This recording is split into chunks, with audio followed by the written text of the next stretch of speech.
Mandy was 27 years old, but she often felt like a scared little girl trapped inside a woman's body. She had a bright smile that fooled most people, but inside she carried heavy memories of her childhood.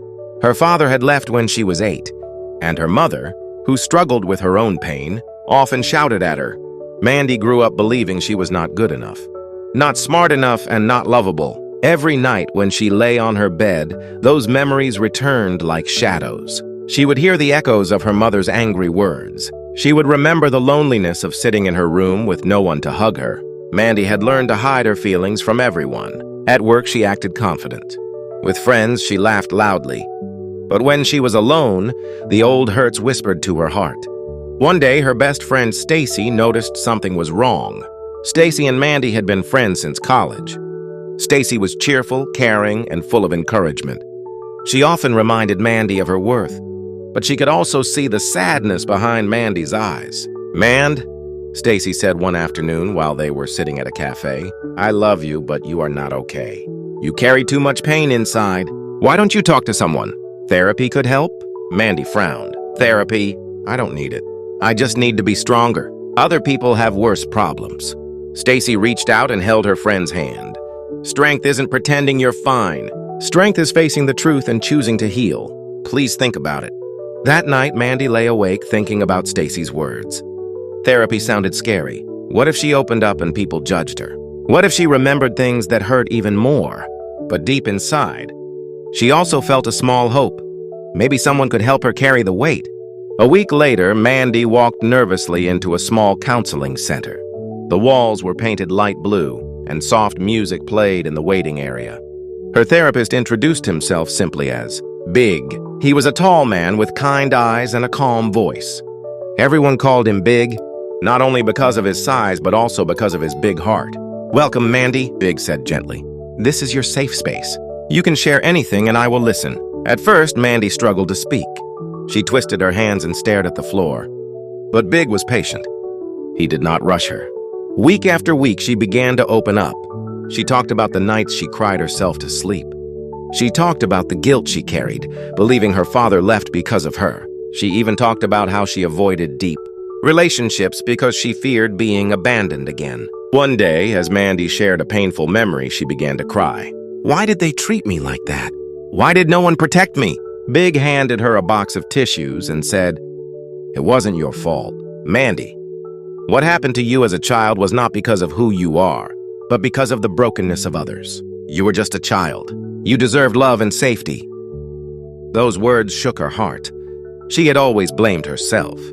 Now, for the first time, she began to see her past differently. Outside therapy, Stacy continued to support her. She would send Mandy encouraging texts like, "You are growing," or "Healing takes time."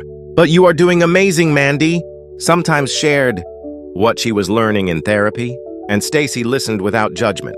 But healing was not a straight road. There were weeks Mandy felt lighter, laughing freely, almost forgetting the pain. Then there were days when memories came back strong, and she felt like giving up. Big reminded her that healing was like climbing a hill. Sometimes you slip, but you keep moving upward. During one session, Big asked Mandy to do a powerful exercise. "Close your eyes," he said softly. "Picture your younger self, the little girl who felt scared and unloved." "What do you see?" Mandy saw a small girl sitting on a bed, hugging a teddy bear tightly. Tears ran down the girl's face. "Now," Big continued, "walk to her. What would you like to say?" Mandy's lips trembled. "I would tell her she's not alone. I would tell her she's loved. I would hold her." As she imagined hugging the little girl, Mandy began to cry harder. But this time the tears felt cleansing, not shameful. "That's the beginning of letting go," Big said kindly. "You cannot change the past, but you can change the way it lives inside you." Over the months, Mandy practiced letting go of the lies she had believed. She replaced them with truths. "I am not worthless, I am valuable. I am not abandoned, I am chosen. I am not weak, I am healing." She even started journaling. Each night, instead of replaying painful memories, she wrote one thing she was thankful for. Slowly, the shadows in her mind began to lose power. One evening, Stacy invited Mandy to a community event. There were children playing, music in the air, and families laughing together. Mandy watched the children run freely, their faces full of joy.